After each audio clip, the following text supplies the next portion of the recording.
I Laisse-moi vérifier, John. let me check it out. D'accord, je suis juste là. Alors donne-le-moi quand tu seras prêt. Give me when you're Hi, ready. hi everybody. Today, Bonjour à tous, nous sommes le mardi 18 novembre 2025 et notre ami John Helmer est avec nous. Bon retour parmi nous, John. Welcome back, John. Thank you Merci de m'inviter, Nima. Ravi d'être de retour. Good to be back. Yeah, it seems that we have some sort of problem. Oui, here. il I don't know semble what's que nous happening. ayons un certain problème It ici. seems that Je ne sais pas de quoi il actually, s'agit, what's going on with mais YouTube, but it il seems semble that que, it's fine right eh bien, now. We je are ne fine. sais pas ce qui se passe John, entre vous let's deux, start mais tout with semble aller bien pour le moment what's dans going la on vie in réelle. Ukraine. We know that John, two commençons par ce qui se passe en forces. Ukraine. It seems that they have Nous some savons sort qu'il y a of deux differences forces. in Il Ukraine. semble One of qu'elles them aient des wants divergences to en remove Ukraine. Zelensky from power. L'une d'elles veut destituer Zelensky, et il semble que les États-Unis ne veulent pas de Zelensky en Ukraine. D'un autre côté, les Européens ne sont pas d'accord avec les États-Unis. Que se passe-t-il en Ukraine en ce moment? What's going on in Ukraine as we talk? Well, as you understand, you introduced me as a Moscow Eh bien, correspondent, so I comme vous le comprenez, vous m'avez présenté comme un correspondant à Moscou, donc je vois tout depuis une perspective moscovite. Ce qui se passe à Kiev est très difficile à comprendre pour les observateurs extérieurs et est souvent exagéré par les Ukrainiens eux-mêmes, qui ont souffert et continuent de souffrir d'un sentiment d'importance exagéré. Examinons les éléments que vous avez mentionnés. Tout d'abord, il y a les enquêtes sur la corruption, qui, à ce stade, semblent être encouragées par la partie américaine. Il existe depuis longtemps un financement de l'USAID et un soutien des organisations de George Soros à l'unité d'enquête NABU et à l'unité de poursuite SAPO, visant à éliminer certains types de corruption au sein du régime de Zelensky et à isoler Zelensky lui-même. from the Zelensky regime and isolating Zelensky himself. At the moment, this is focused on Timur Mindich. Pour le moment, l'attention est portée sur Timur Mindich. At the Mindich Mais si l'on examine attentivement les accusations visant Mindich, on constate que Mindich lui-même et son associé, Alexander Zuckerman, ont été prévenus et ont fui l'Ukraine par la route vers la Pologne, puis vers Israël. they're in Israel. Il se trouve en Israël, et il est possible qu'il ne soit pas extradé d'Israël vers Kiev pour y être jugé.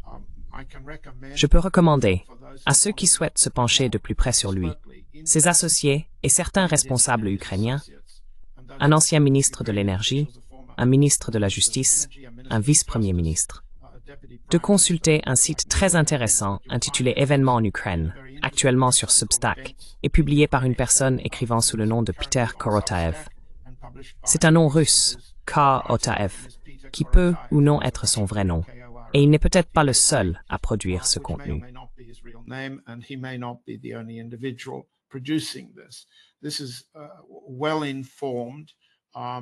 C'est une analyse bien informée des allégations de Mindich. It helps Cela aide, et je l'ai déjà dit, d'être originaire de Dnipropetrovsk, d'être juif et de savoir comment voler des sommes d'argent très importantes. Ce sont les conditions préalables pour comprendre les allégations de Mindich. Et Korotaev a fait un très bon travail en les exposant, tout en révélant aussi leurs exagérations. Mais venons-en au point plus large dont vous m'avez parlé. Aucun de ceux qui sont accusés de corruption et aucun de ceux qui cherchent à remplacer les corrompus ne veut que la guerre se termine. Deuxièmement, aucun d'entre eux ne montre la moindre disposition, pas plus que Zelensky lui-même ou Yermak, son principal conseiller et assistant, à accepter quelque condition que ce soit pour mettre fin à la guerre. to agree to any form of terms for ending the war. So this is a corruption scheme.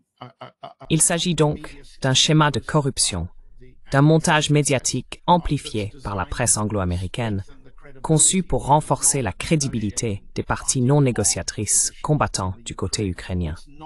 Ce n'est pas du tout une manœuvre visant à remplacer Zelensky, Yermak ou d'autres afin d'aboutir à une fin négociée de la guerre. Ce n'est pas cela du tout.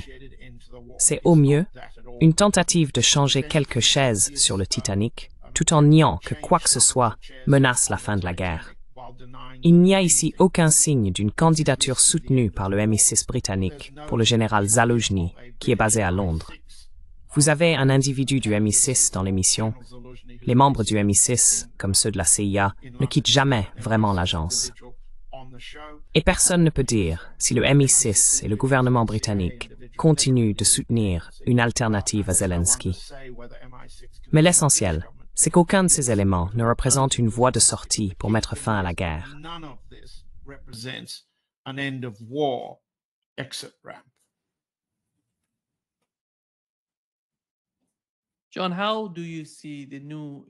John, comment vois-tu les nouveaux accords entre Zelensky et son administration avec la France, ainsi que la manière dont l'Allemagne parle de la guerre entre la Russie et l'OTAN, qui pourrait éventuellement éclater dans un avenir proche, d'ici 3 ans, vers 2029?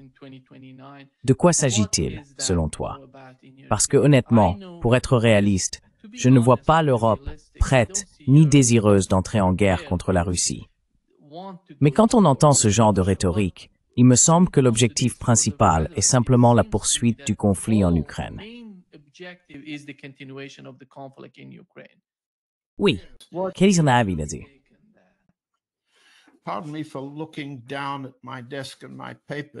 Pardonnez-moi de baisser les yeux vers mon bureau et mes papiers, car j'aime fournir des preuves solides pour chacun des points que nous abordons, afin que ceux qui nous écoutent puissent être en désaccord, puis se rendre sur mon site web, dancerswithbears.com, pour consulter les références, lire plus attentivement, trouver ceux qui ne sont pas d'accord avec vous ou avec moi, et parvenir à une meilleure compréhension par eux-mêmes du point de vue du public. À mon avis, et nous l'avons déjà dit, les Européens veulent poursuivre la guerre. Ils veulent mener la guerre contre la Russie, mais sans la perdre. Ils ne doivent pas s'engager directement sur le terrain, ni sur le champ de bataille ukrainien, ni sur le polonais, ni sur le Balte, ni à la frontière finlandaise, ni dans l'Arctique.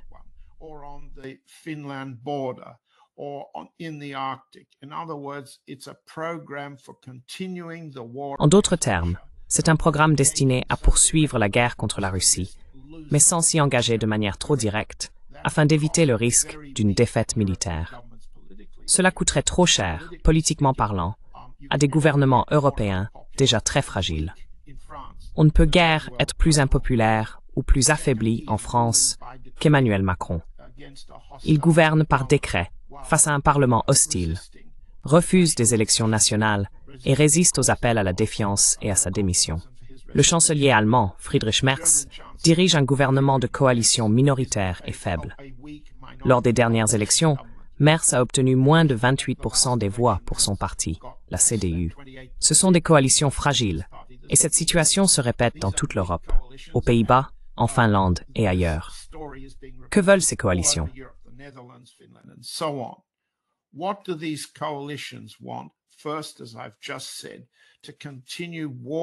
Premièrement, comme je viens de le dire, poursuivre la guerre avec la Russie sans subir de pertes militaires directes. Deuxièmement, démontrer, et cela rejoint votre question sur l'accord français de coopération en matière de défense avec l'Ukraine, la volonté de stimuler des dépenses nationales importantes dans les industries de défense. L'industrie de défense allemande est l'un des principaux bénéficiaires du programme de plusieurs milliards d'euros de Merz visant à réarmer l'Allemagne. Et c'est un autre point. Chacune des grandes puissances européennes, mais surtout le Royaume-Uni, la France et l'Allemagne, souhaitent dominer la planification militaire de l'Europe à l'avenir, en alliance avec l'administration Trump.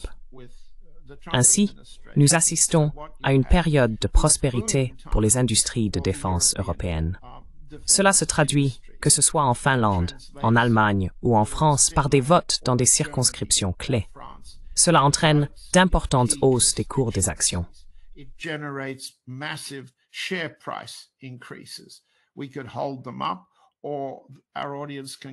Nous pourrions les afficher, ou notre public peut simplement consulter le Financial Times ou tout autre observateur des cours boursiers, et vous verrez que cette guerre contre la Russie a été très bénéfique pour les actionnaires des entreprises de défense européennes et américaines, dont les actions ont triplé.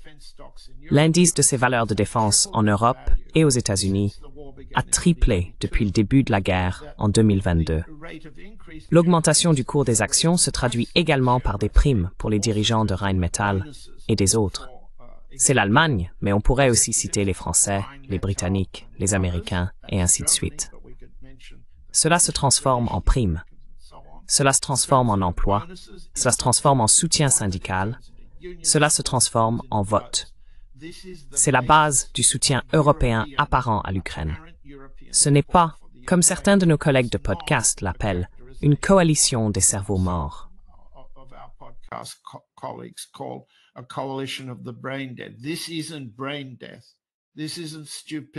Ce n'est pas une mort cérébrale. Ce n'est pas de la stupidité. C'est du cynisme. On pourrait dire un calcul de politiciens faibles, cherchant à monétiser une guerre sans réellement la perdre.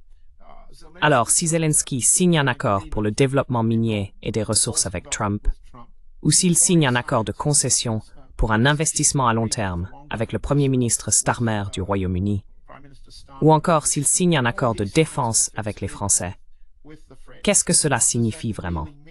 Eh bien, cela signifie une promesse pour ces pays de continuer à injecter des fonds publics, dont une grande partie s'épuise désormais, et contre lesquels ils doivent emprunter ou même saisir les avoirs russes confisqués, ou utiliser ces avoirs russes comme garantie pour des pseudo-prêts. Car il n'y a aucune perspective qu'un régime perdant la guerre comme celui de Zelensky rembourse un jour ses prêts.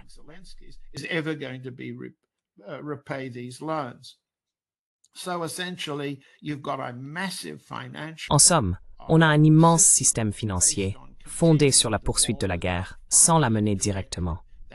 C'est le rôle des intermédiaires. Et ces intermédiaires, ce sont les Ukrainiens.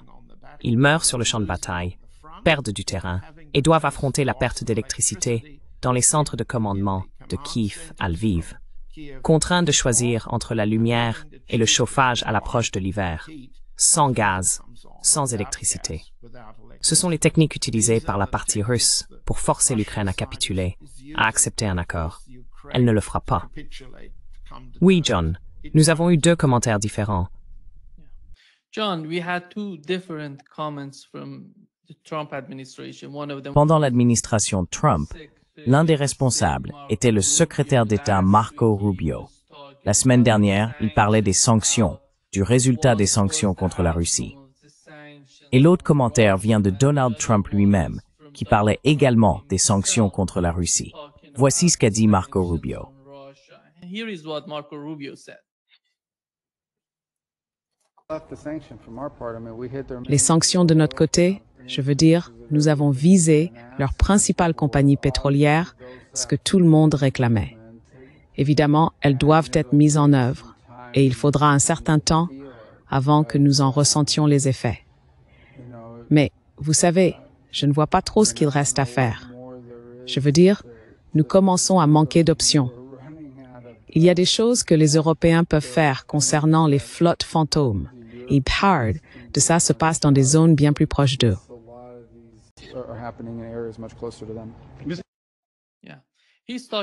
Oui, il dit que les sanctions ne fonctionnent pas comme les Européens ou les États-Unis l'auraient espéré. Mais voici ce que Donald Trump a dit, John. Il y a seulement 2 ou 3 jours.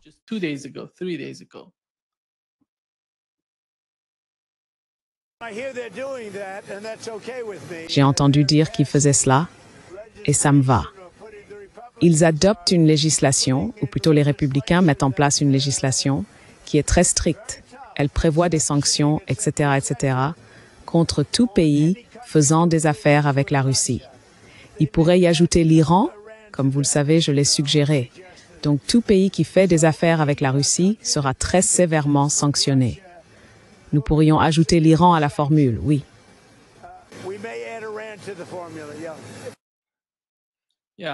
Ouais. Que se passe-t-il? Comment ça va-t-il être perçu par le gouvernement russe?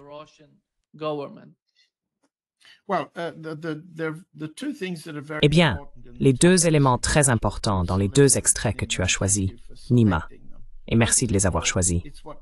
Tout d'abord, c'est ce que Rubio a dit. Nous manquons de mesures.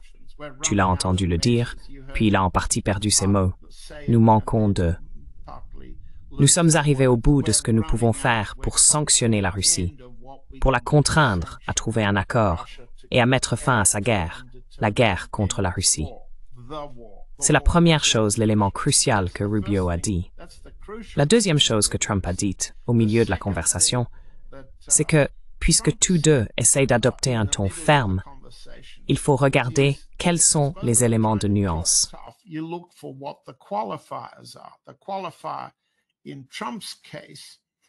Le qualificatif, dans le cas de Trump, était qu'il souhaitait accepter la fermeté du Congrès concernant de nouvelles sanctions sur le pétrole russe, et peut-être y inclure l'Iran. Mais il n'est pas du tout convaincu que l'intensification des sanctions aura le moindre effet. Deuxièmement, il conserve la discrétion exécutive d'introduire des sanctions, de les appliquer ou de ne pas les appliquer.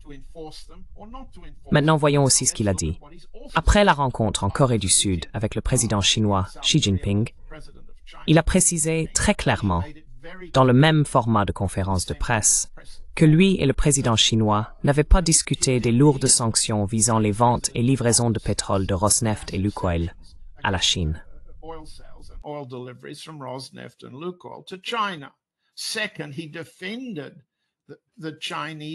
Deuxièmement, il a défendu le besoin de la Chine en pétrole russe. Il a formulé une exemption spécifique et explicite à la rhétorique dure, à la menace du Congrès, aux propos fermes de Rubio sur la Chine. Quant à savoir si l'Inde cessera d'acheter du pétrole russe, il est loin d'être certain qu'elle le fera. Les organes de propagande américains comme Reuters et Bloomberg sont embrouillés, car ils s'appuient en partie sur la propagande et en partie sur certains négociants en pétrole, dont certains affirment avoir été écartés par les raffineries indiennes ou chinoises du pétrole russe. Mais cela n'est que temporaire.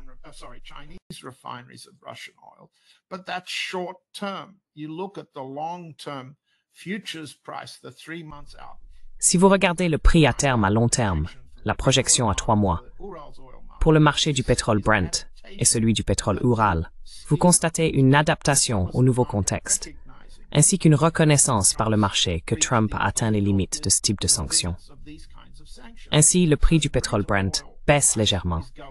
Cela signifie que le marché ne s'attend pas à des pénuries importantes dans l'approvisionnement en pétrole d'ici 3 ou 4 mois, au-delà de Noël et jusqu'en janvier, et qu'il existe un écart croissant entre le prix du pétrole non russe et celui du pétrole Ural, le pétrole russe.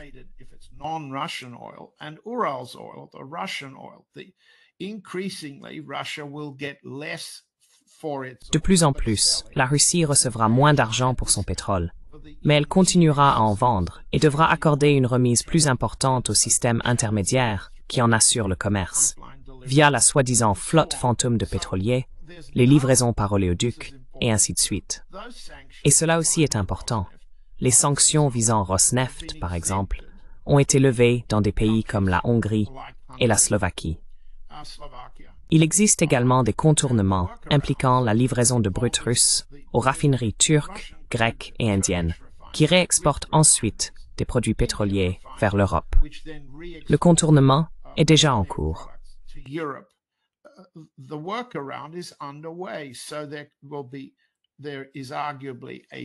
Il y a donc, on peut le dire, une perturbation à court terme, le temps que le commerce trouve comment contourner les sanctions.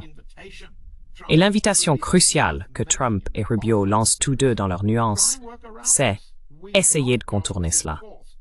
Nous n'allons pas faire appliquer les règles. Nous allons dire que nous sommes fermes, mais nous ne ferons pas appliquer. Et nous avons dit explicitement que nous ne ferions pas appliquer contre la Chine ni contre la Hongrie. Ce sont les exemptions spécifiques. Donc, c'est un discours ferme, mais une action limitée. L'implication, aucun impact significatif sur les revenus russes qui ont influencé la conduite de la guerre. Aucun impact, juste une gêne, un coup, mais pas une rupture décisive. Et cela ne change pas la stratégie d'aucun des deux côtés.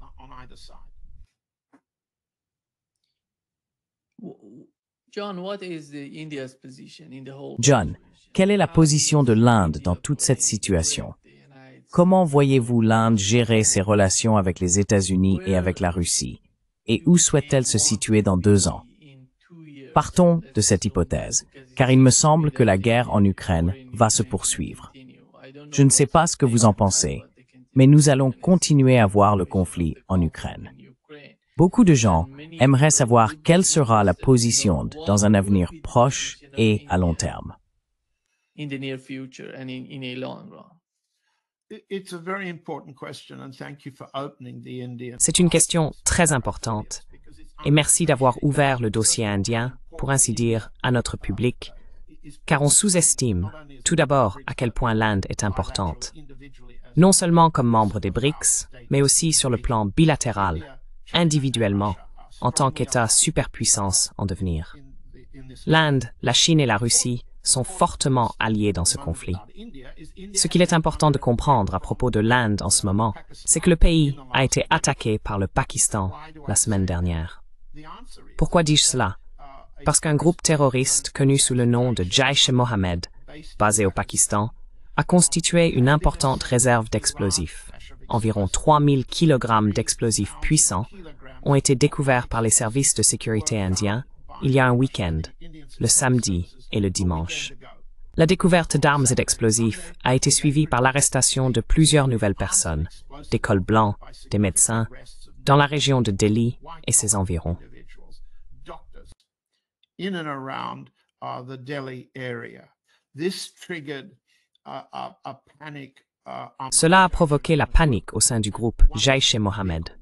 Un véhicule avec un médecin à bord a explosé dans le quartier du Fort Rouge à Delhi lundi dernier, tuant, semble-t-il à ce stade, environ 15 personnes. Les informations que je vous donne proviennent de mes sources indiennes et de rapports crédibles de la presse indienne sur ce que les enquêtes policières ont déjà révélé. L'explosion elle-même était accidentelle. Un mélange explosif hautement instable dans la voiture a détonné avec un effet meurtrier. Les arrestations du réseau Jaish, ou JEM, précédant cet événement, montrent déjà que le JEM préparait une attaque prévue pour le 6 décembre.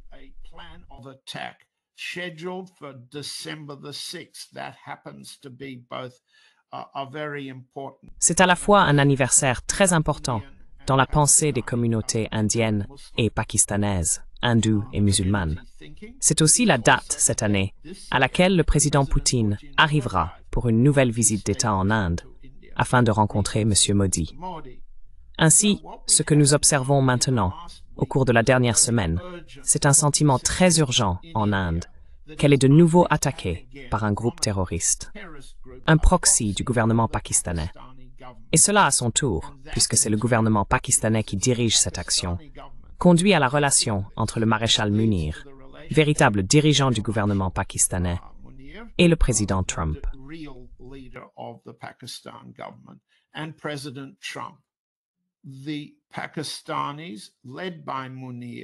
Les Pakistanais, dirigés par Munir, sont enhardis par leur relation avec Trump et dépensent énormément pour le lobbying, les associations et les contacts financiers avec les États-Unis. Non pas pour arrêter ou mettre fin aux prétendus liens avec le terrorisme ou à l'organisation de guerre par procuration contre l'Inde, mais pour l'accélérer.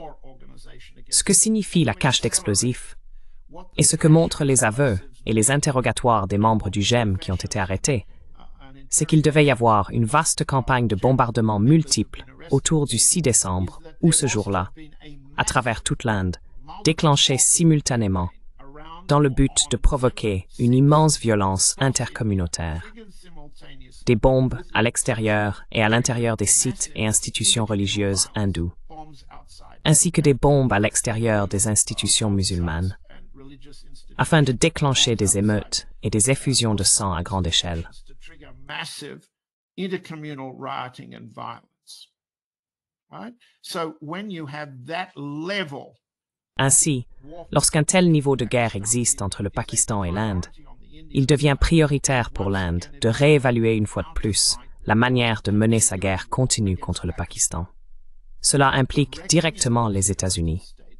Et Trump ne cesse de rappeler qu'il pense avoir, en menaçant l'Inde de lourds droits de douane, et c'est pour revenir à votre question, convaincu l'Inde d'accepter un cessez-le-feu dans sa guerre directe d'avril-mai, ou plutôt avril-mai-juin, avec le Pakistan.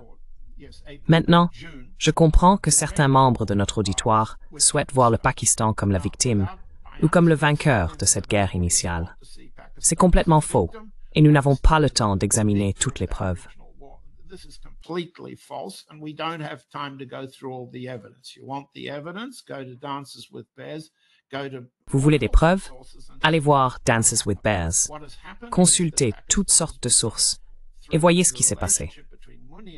Ce qui s'est passé, c'est que le Pakistan est devenu, à travers la relation entre Munir, Trump et d'autres, et encouragé par un lobbying massif et des flux d'argent entre le Pakistan et des membres de l'administration Trump, y compris même, selon The New York Times, l'ancien garde du corps du président Trump, plus audacieux, non pas pour arrêter ces attaques par procuration contre l'Inde, mais pour les intensifier. Cela doit signifier une riposte stratégique de l'Inde contre le Pakistan. Cela doit aussi signifier qu'il faut convaincre l'administration Trump de cesser d'encourager le Pakistan à agir ainsi, de dissuader les États-Unis de le faire.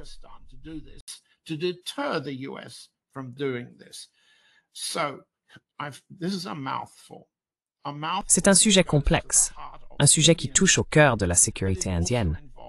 Mais il implique aussi la soi-disant menace de Trump de faire la paix par le biais de menaces tarifaires. Elles ne fonctionnent pas contre l'Inde et ne peuvent pas fonctionner. Une menace tarifaire de Trump contre l'Inde, confrontée au niveau de violence provenant du GEM, ne peut évidemment pas fonctionner dans tous les cas. Oui, il y a des négociations tarifaires en cours entre l'Inde, le gouvernement Modi et l'administration Trump.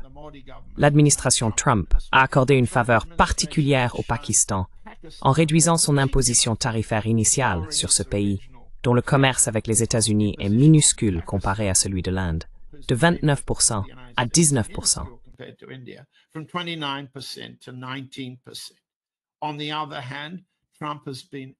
D'un autre côté, Trump a intensifié ses menaces de tarifs douaniers contre l'Inde, notamment pour la punir de commercer avec la Russie.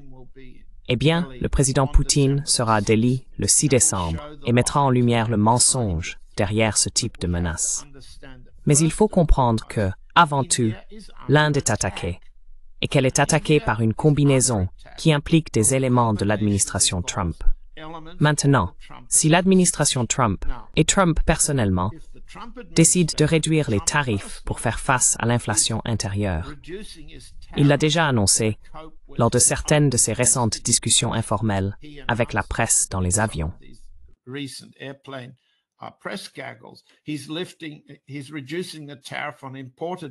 Il réduit le tarif sur les bananes et les tomates importées, parce que ces produits ne touchent pas la production nationale américaine de bananes et de tomates. S'il se préoccupe de l'inflation intérieure, et il le doit, l'immense impopularité de Trump auprès des électeurs américains vient du problème de l'inflation.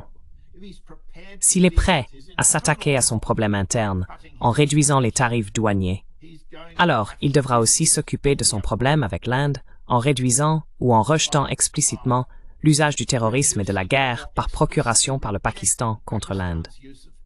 S'il ne le fait pas, l'Inde ripostera.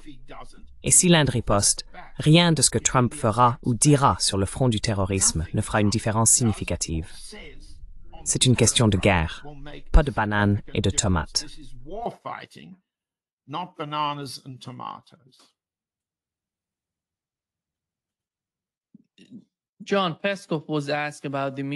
On a demandé à Dmitri Peskov ce qu'il pensait de la rencontre entre Donald Trump et Poutine. Voici sa réponse. Pour moi, c'était à la fois intéressant et étonnant, car il a dit que tout sommet devait être productif et que la productivité d'un sommet était le résultat d'une préparation méticuleuse et approfondie. Et dès que cette préparation sera terminée et que les conditions pour tenir le sommet seront réunies, nous espérons qu'il aura lieu. Cela signifie-t-il que le premier sommet n'a pas été productif parce que la partie américaine n'était pas suffisamment préparée aux discussions?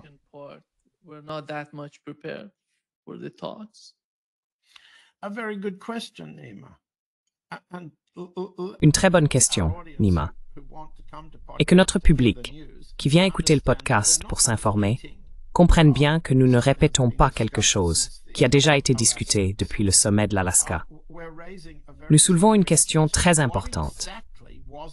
Qu'est-ce qui a exactement été convenu s'il y a eu un accord lors de cette réunion au sommet qui devait durer 4 heures, mais n'a duré que 2 heures et un quart?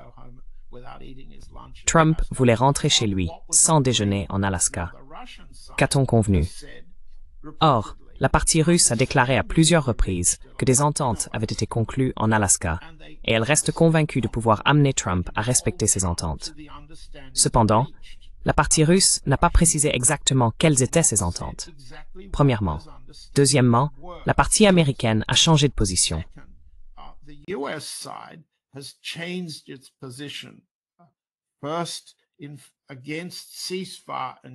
Au départ, ils étaient opposés à un cessez-le-feu et favorables à un dispositif de sécurité à plusieurs volets pour mettre fin à la guerre contre la Russie en Ukraine et ailleurs en Europe. Puis est venue la demande d'un cessez-le-feu immédiat le long de la ligne, position soutenue par Zelensky, les Européens et certains responsables américains conseillant Trump. Nous avons déjà abordé tout cela dans les podcasts jusqu'à présent. En posant cette question, vous soulignez que nous restons dans la même situation. Une position changeante de la part de l'administration Trump, une volonté de la Russie d'entrer en négociation, mais aucune disposition, ni des États-Unis, ni du régime de Zelensky, à s'accorder en principe sur un ensemble de conditions qui rendraient une deuxième rencontre au sommet, potentiellement à Budapest ou ailleurs entre Trump et Poutine, utile.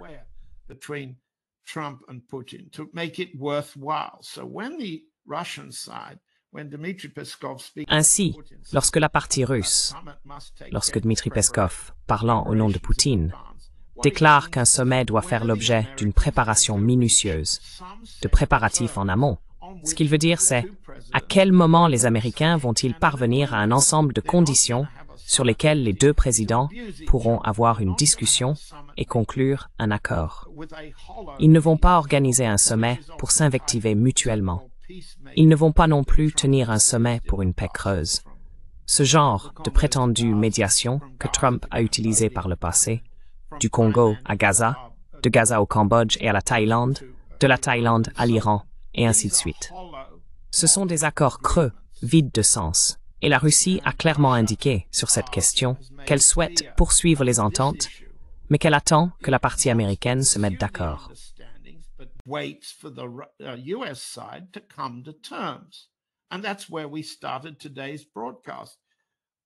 Et c'est là que nous avons commencé l'émission d'aujourd'hui. Ceux de notre public qui veulent des informations doivent comprendre que la campagne anticorruption à Kiev est une autre manière pour les États-Unis de tenter d'obtenir un ensemble de conditions permettant de mettre fin à la guerre, à défaut de sauver le régime de Zelensky d'une destruction totale à laquelle il est confronté alors que les défenses militaires à l'Est s'effondrent de ville en ville. Ai-je répondu à votre question? Nous donnons les informations à notre public, mais ces informations sont un peu complexes, un peu subtiles, car tout se résume à ce qui ne se passe pas. Et ce qui ne se passe pas, c'est une quelconque forme d'accord que l'administration Trump soit capable de négocier.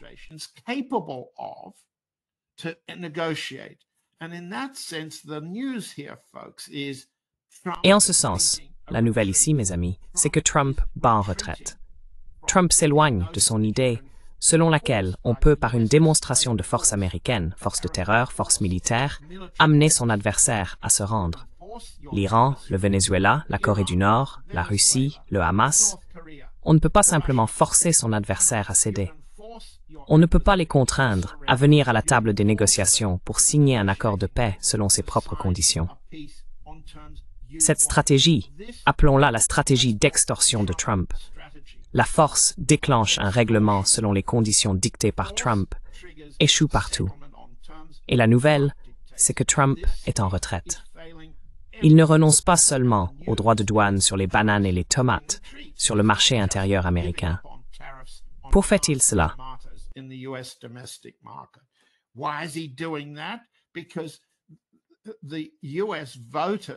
Parce que les électeurs américains continuent de montrer qu'ils considèrent l'inflation comme le point le plus faible du bilan politique de Trump.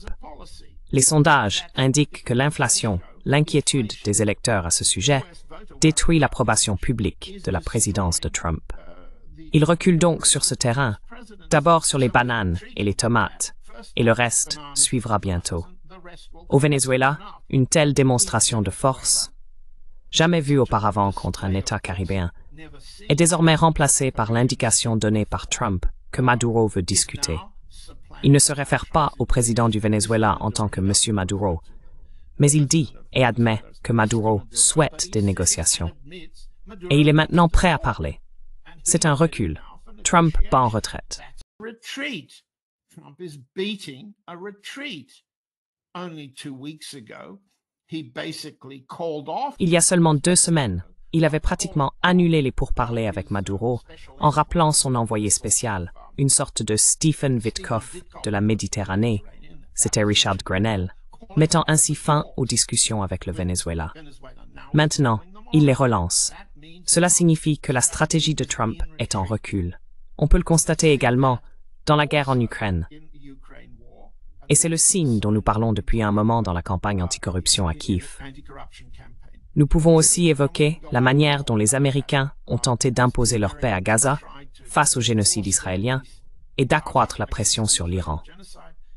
Toutes ces actions représentent un recul pour Trump, car il ne parvient pas à imposer sa volonté ni par la force, ni par la paix, ni par la guerre, ni par l'anéantissement. Il perd sur chacun de ces fronts. Et ça, c'est le forward. On each of these fronts, and so he's retreating.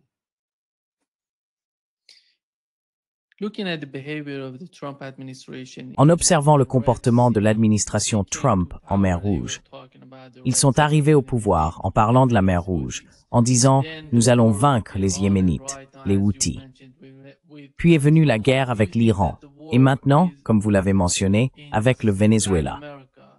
Pensez-vous que la guerre en Amérique latine, dans le cas du Venezuela, n'aura pas lieu? Si c'est le cas, en quoi cela va-t-il aider la position de Trump dans les négociations avec le président du Venezuela?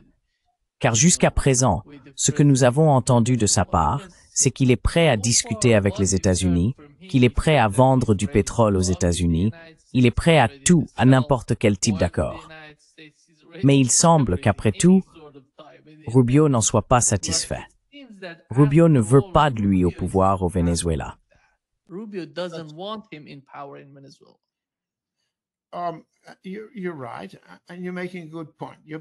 Tu as raison, et tu soulèves un bon point. Tu dis en gros qu'il existe une différence de faction assez importante au sein de l'administration Trump. Ils parlent avec plusieurs voix et font des choses qui se contredisent. Oui, c'est vrai. Rubio serait pour envahir Cuba et y changer le régime. Le président Trump a étendu sa soi-disant guerre contre la drogue dans ses récentes déclarations, admettant à moitié que le fentanyl ne vient pas du Venezuela, mais bien du Mexique.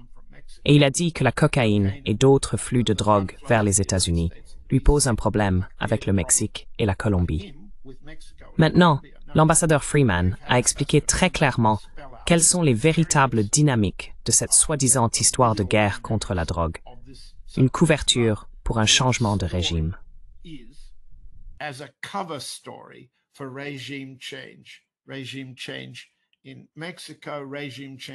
Changement de régime au Mexique, changement de régime en Colombie, changement de régime en Équateur, changement de régime au Venezuela, et ainsi de suite. Je ne peux qu'inviter tout le monde à relire le témoignage de l'ambassadeur Freeman à ce sujet. Je peux dire qu'il y a 50 ans, croyez-le ou non, 50 ans semblent une longue période. J'ai écrit un livre, publié à New York, intitulé « Drogues et oppression des minorités ». C'est une histoire des guerres anti-drogue menées par les États-Unis depuis les années 1890, chaque fois dirigées contre un groupe ethnique minoritaire du pays, chaque fois en ciblant une drogue différente, l'opium, les opiacés, puis la marijuana, ensuite l'héroïne, et ainsi de suite, jusqu'à la guerre du Vietnam. Une histoire des guerres anti-drogue qui, et je dois l'admettre, comme l'a dit Freeman l'autre jour, en mettant en œuvre ces soi-disant guerres contre la drogue, que fait-on?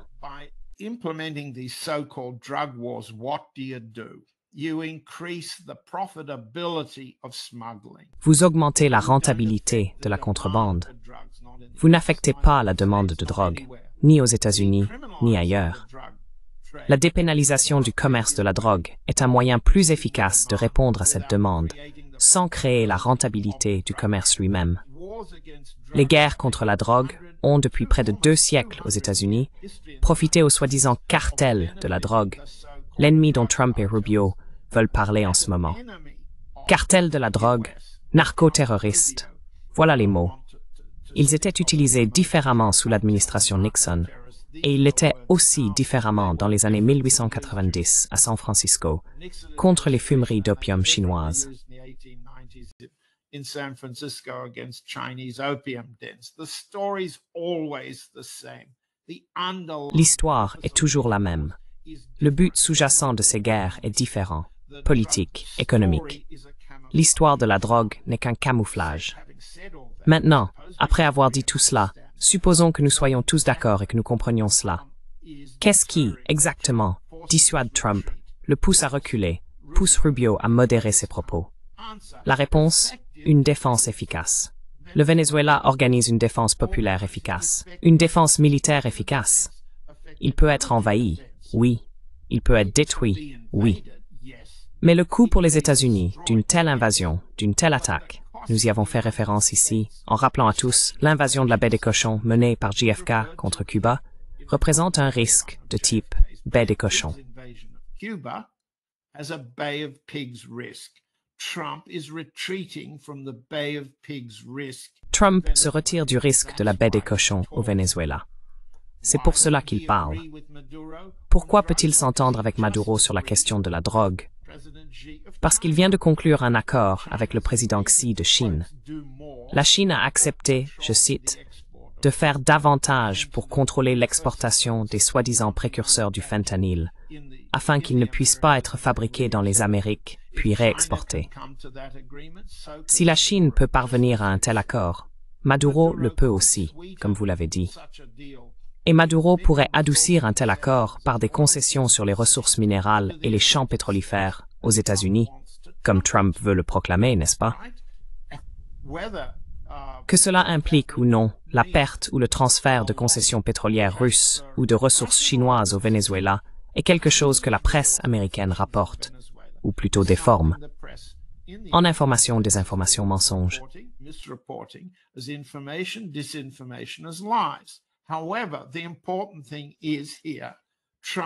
Cependant, l'élément important ici est que Trump est désormais en repli, car le Venezuela représente une menace défensive qui infligerait à une force d'invasion américaine plus de pertes que Trump ne pourrait politiquement supporter chez lui. C'est cela qui compte.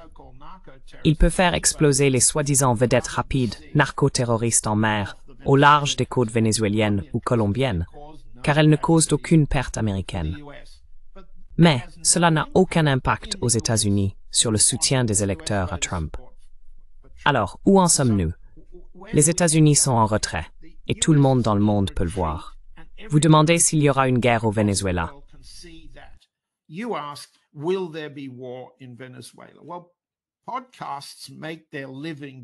Eh bien, les podcasts gagnent leur vie, attirent leur public, malheureusement d'une manière sur laquelle nous sommes d'accord, tout comme notre public, en titrant « La Troisième Guerre mondiale arrive ». La Troisième Guerre mondiale est sur le point d'éclater. Ce n'est pas aussi captivant de dire « Cette guerre n'aura pas lieu cette semaine ». Ce n'est pas exactement le message le plus divertissant, malheureusement. Mais c'est la vérité. La vérité, ici, c'est qu'une défense efficace empêche une guerre d'éclater sans qu'il y ait de nouvelles diffusions de sang. Parce qu'il n'y a pas d'effusion de sang.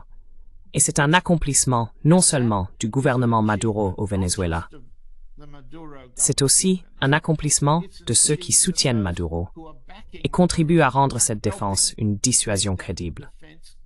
Et cela vient principalement du côté russe.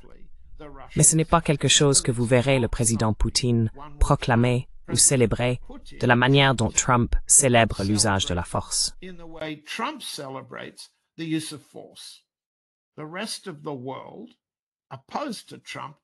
Le reste du monde opposé à Trump est simplement plus civilisé.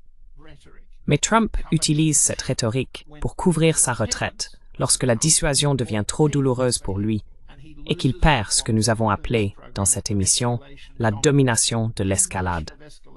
Sa notion de domination de l'escalade est l'anéantissement, comme nous en avons déjà parlé, des installations nucléaires iraniennes. Lorsque cela ne produit pas la paix pour laquelle il voulait un prix Nobel de la paix, et que la dissuasion devient efficace, il perd l'initiative de l'escalade. L'initiative de l'escalade, il le comprend, ne rapporte ni des voix dans le pays, ni de l'argent pour sa famille et ses associés. Lorsqu'il ne peut plus gagner d'argent, lorsqu'il risque de perdre des voix, il s'arrête et s'enfuit. Trump qui s'enfuit, c'est un titre que vous n'avez pas encore vu, mes amis. Mais c'est en train de se produire. That you haven't seen yet, folks, but it's happening. Yeah. John, we had Donald Trump praising the UN Oui. Security Council. John, nous avons eu Donald Trump félicitant le Conseil de sécurité de l'ONU pour avoir adopté sa résolution visant à établir une soi-disant force internationale à Gaza. Et la Russie ainsi que la Chine se sont abstenus. And Russia and China voted to abstain. Oui. How Comment l'as-tu trouvé? Qu'en penses-tu? It's a complicated one, and some in our C'est une situation complexe. Certains membres de notre public estiment que la Russie et la Chine auraient dû en faire davantage. Mais il s'agit du Conseil de sécurité de l'ONU, un organe dont la capacité à influencer l'issue des grands conflits dont nous parlons est extrêmement limitée. La Russie est presque seule à condamner le secrétaire général de l'ONU, Guterres, pour partialité, prenant parti contre la Russie en faveur de l'Ukraine. Aucun autre État n'a attaqué la crédibilité de Guterres tout au long de la guerre en Ukraine, comme la Russie l'a fait. Dans ce cas précis, on peut dire que la résolution 2803 du Conseil de sécurité de l'ONU, la 2803 de 2025, est un document dont il est très difficile d'obtenir le texte exact. is a very difficult resolution to get the exact document for. In preparing for tonight's broadcast, I tried to En préparant l'émission de ce soir, j'ai essayé d'obtenir le texte exact de la résolution sur laquelle on a voté, mais les sites du Conseil de sécurité de l'ONU refusent de me le fournir. Donc, si des membres de notre public peuvent se procurer le document, qu'ils n'hésitent pas à le faire, voyons-le. Mais voici l'histoire. La résolution 2803 du Conseil de sécurité de l'ONU était une initiative de Trump. Rappelez-vous, l'ambassadeur des États-Unis auprès de l'ONU est maintenant Michael Waltz, qui a été évincé de son poste à la sécurité nationale à Washington après une lutte de factions. Waltz a rédigé un texte destiné à mettre en œuvre l'idée de Trump concernant l'accord de paix de Gaza, l'accord de paix qui se conclut par ce que nous avons identifié comme le BOP, le Conseil de la paix, BOP, et dans la résolution de célébration de Trump, dans laquelle il remercie tout le monde, y compris la Russie et la Chine, sans mentionner qu'ils n'ont pas voté pour, le BOP figure en tête.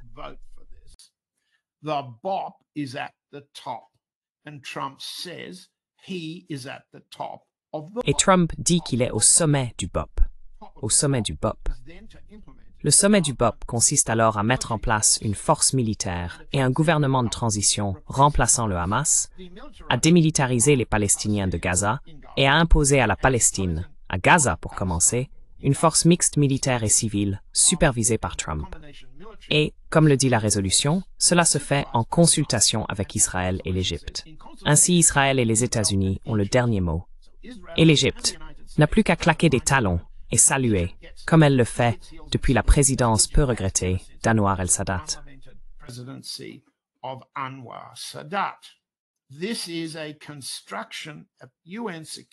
C'est une construction du Conseil de sécurité de l'ONU, rédigée dans la langue proposée par les États-Unis, pardonnez-moi, du plan de paix en 20 points de Trump pour Gaza, célébré à Sharm el-Sheikh.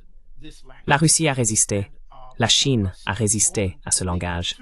Et pendant plus d'une semaine, peut-être deux, ils ont essayé, la Russie en particulier, la représentante Nima al-Khorshid a insisté pour apporter de la clarté dans le texte, qui superviserait le retrait militaire israélien, qui assurerait la sécurité des approvisionnements humanitaires afin que l'arme de la famine, utilisée par les Israéliens pour le génocide, soit, comment dire, remplacée de manière efficace et indépendante des Israéliens. Le côté russe a été clair. Rien de tout cela n'est indépendant d'Israël. Rien du tout. None of this is independent of Israel. None of it. It's all an implementation Tout cela fait partie de la mise en œuvre du plan de Netanyahou et de Trump, visant à imposer par d'autres moyens ce qu'ils n'ont pas pu obtenir militairement contre le Hamas. Le Hamas s'oppose au BOP, s'oppose à la force militaire. Il a accepté un gouvernement de transition composé de Palestiniens technocrates et apolitiques, mais il n'accepte pas que la décision sur leur désignation vienne d'Israël ou même d'Égypte. Quant à savoir qui composerait la force, Trump a indiqué qu'il pouvait soutirer l'argent à l'Arabie saoudite et au Qatar, et les hommes au Pakistan.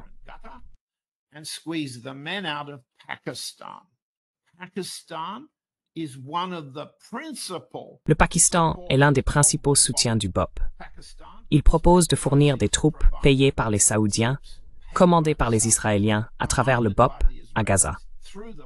C'est tout le langage qui a circulé dans la résolution 2803 à l'ONU.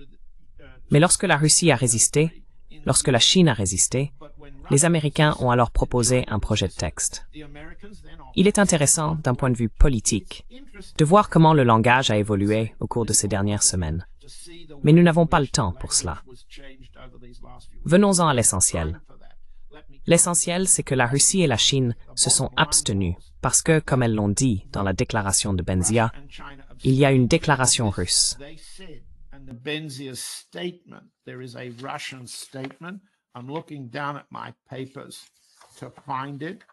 Je regarde mes documents pour le retrouver. Des commentaires de la mission permanente de la Fédération de Russie auprès de l'ONU sur le projet de résolution russe du Conseil de sécurité concernant Gaza. La Russie avait son propre projet, dont l'objectif était d'une part d'apaiser Trump, d'autre part de soutenir la soi-disant paix à Gaza, et enfin d'empêcher le BOP et le gouvernement de transition, ainsi que la force militaire dirigée par Israël, de poursuivre par d'autres moyens ce qu'ils n'avaient pas pu obtenir par la voie militaire. Mais le projet russe a été rejeté. Ce n'est pas seulement que la Russie s'est abstenue. Le projet de résolution russe a été rejeté par les Américains et leurs alliés. C'est donc une histoire de bataille de mots à New York, parallèle au conflit militaire et génocidaire à Gaza.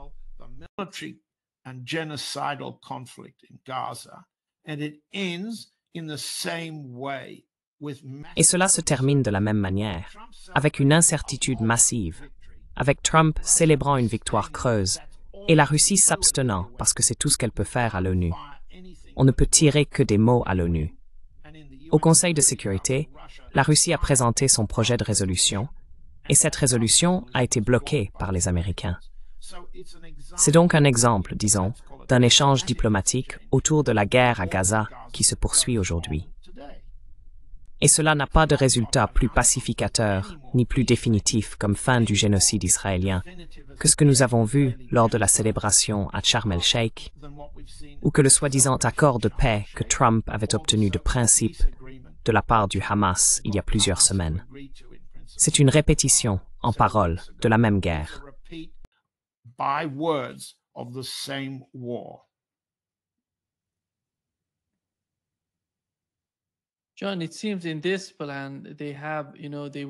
John, il semble que dans ce plan, ils veulent envoyer, d'ici janvier 2026, environ 20 000 soldats, des troupes, à Gaza. Ils sont censés venir d'Azerbaïdjan, d'Égypte, d'Indonésie, du Qatar et de Turquie. Je ne suis pas sûr que la Turquie sera réellement incluse, car Israël a rejeté cette idée. Netanyahou a dit que la Turquie ne pouvait pas en faire partie. Alors, penses-tu que la Turquie sera impliquée? Le document semble le dire, mais je ne sais pas si Israël l'accepterait.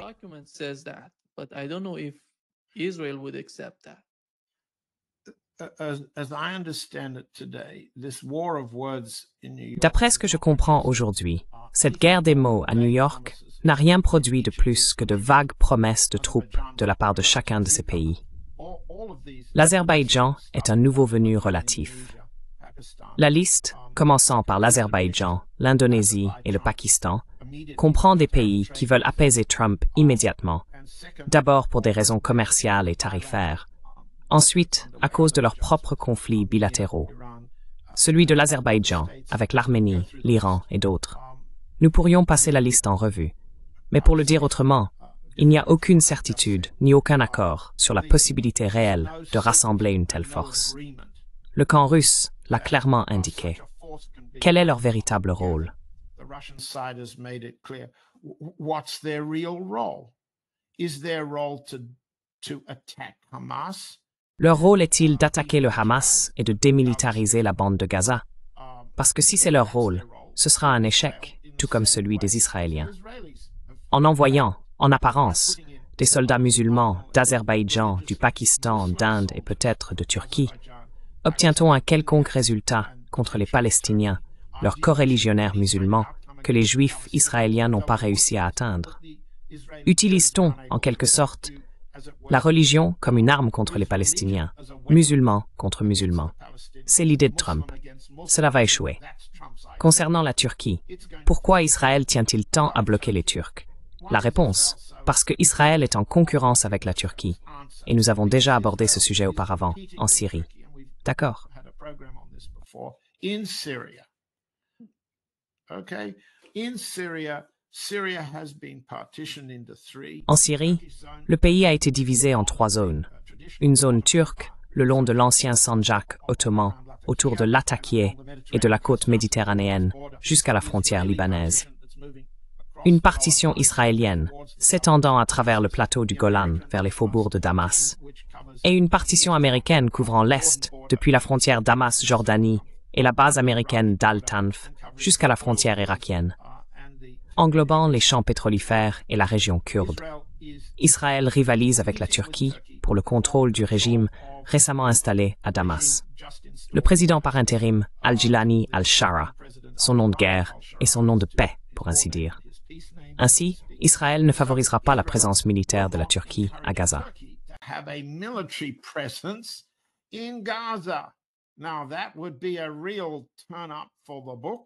Eh bien, ce serait vraiment une sacrée surprise. Cela reviendrait au modèle ottoman de l'Empire, lorsque l'Égypte, Gaza et la Palestine faisaient toute partie de la domination ottomane. Oh non, ce n'est pas le plan de l'Empire juif, ni celui de la Turquie. Le Premier ministre Netanyahou, et cela ne sera pas toléré par Trump, qui ne comprend rien à tout cela, mais peut être rapidement informé de ce qui ne se produira pas. Ainsi, la politique turque consiste, d'une part, à retrouver les positions ottomanes traditionnelles sur les plans territorial, militaire et économique, et ils le font en Syrie. Traditionnellement, c'est une approche turque, et le président Erdogan est à la fois traditionnel et impérial à la manière turque.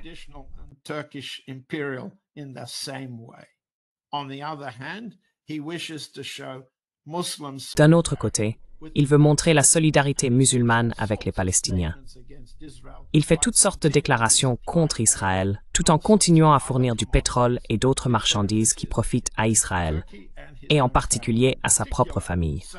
Ainsi, la politique turque est hypocrite et double, et elle ne se traduira par aucun gain significatif pour la Turquie en Palestine ou à Gaza. Voilà la position turque. Mais la Turquie est un véritable État. Le Pakistan, lui, est un État économiquement défaillant. Il est faible sur le plan économique, mais c'est une puissance militaire. Il possède des armes nucléaires. Il vient de perdre sa récente guerre, pour reprendre ce que nous avons dit plus tôt contre l'Inde.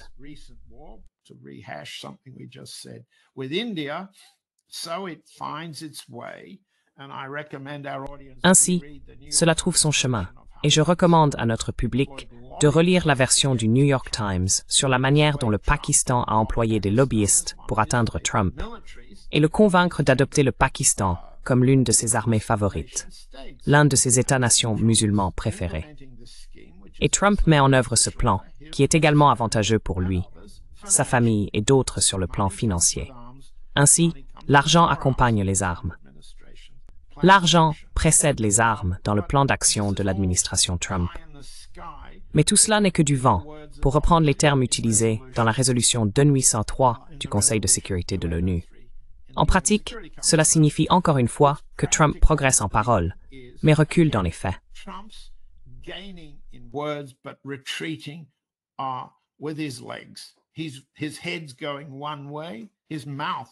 Sa tête part d'un côté, sa bouche, pour mieux dire, va d'un côté. tandis que ses jambes courent dans la direction opposée. Pourquoi? À Gaza, parce que le Hamas continue de représenter une menace militaire dissuasive importante. Il n'a pas gagné sa guerre en ce sens, mais il a remporté la bataille de la valeur dissuasive. Il peut dissuader une démilitarisation imposée par le BOP, tout comme il a empêché Israël d'occuper et d'expulser tous les Palestiniens. C'est la terrible histoire de la résistance palestinienne. Chaque défaite plus douloureuse que la précédente, mais ils ont résisté avec succès. L'Iran, plus encore.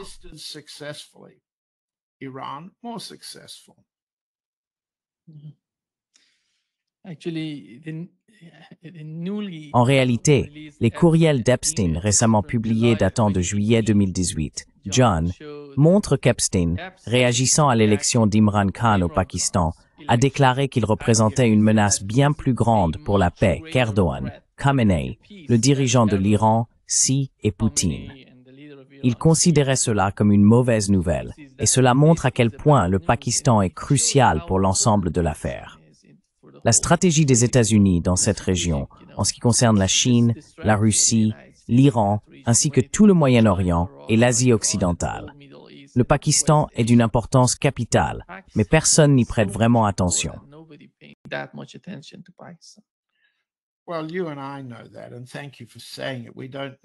Eh bien, toi et moi le savons, et merci de l'avoir dit. Nous n'avons pas besoin du défunt et peu regretter Epstein pour comprendre l'importance du Pakistan en tant que sorte de plateforme de guerre musulmane ukrainienne.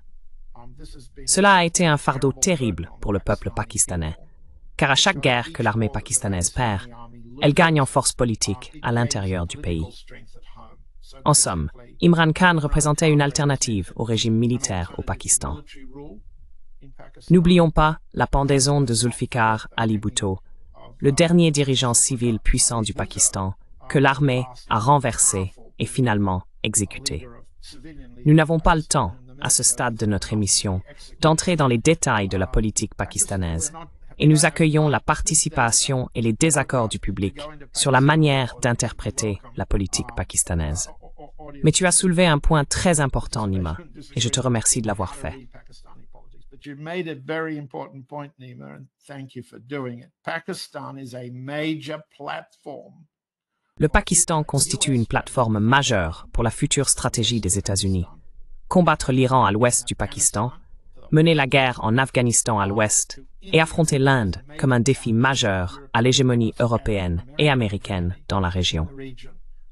L'Inde doit rétablir son corridor, sa connexion territoriale stratégique avec la Russie via le Tadjikistan, ce qui remet en question l'avenir du territoire du Cachemire. Actuellement sous contrôle pakistanais, une base pour le type de terrorisme du GEM dont nous avons parlé. L'avenir de ce territoire doit être compris comme une interrogation stratégique pour les États-Unis, le Pakistan, l'Inde, la Russie et la Chine. C'est donc un nouveau foyer de guerre potentielle dévastatrice. Vous avez soulevé ce point, et soulignons-le pour tout le monde. Il faut comprendre que le Pakistan et l'Inde constituent un foyer de réalignement stratégique majeur dans cette partie du monde.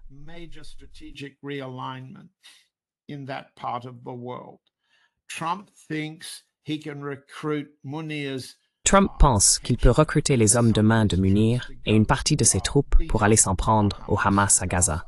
C'est une illusion. Mais Trump transforme cette illusion en profit. Les Pakistanais ont versé des millions de dollars à la famille Trump et à ses relations par l'intermédiaire de ce qu'on appelle des lobbyistes légaux à Washington. Vous pouvez commencer par lire le rapport du New York Times sur le dispositif de lobbying mis en place par le Pakistan, publié la semaine dernière. Mais le lobbying n'est qu'une façade pour la corruption. Le lobbying sert de couverture au système d'enrichissement de Trump. Tirer profit, construire des Trump Towers à partir de chacune de ces zones de guerre. C'est ainsi qu'il mène la guerre. Mais comme nous l'avons déjà dit, lorsqu'on peut le contrer, lui résister, le dissuader dans un conflit, il s'enfuit. Et l'Inde a les moyens de lui montrer qu'il ferait mieux de fuir le Pakistan.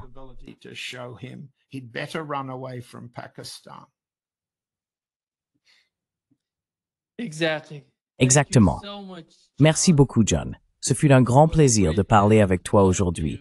et je te verrai la semaine prochaine. See you next week. See you. À la semaine prochaine, Nima. Merci beaucoup. Have a great time. Thank you. Merci. Au revoir.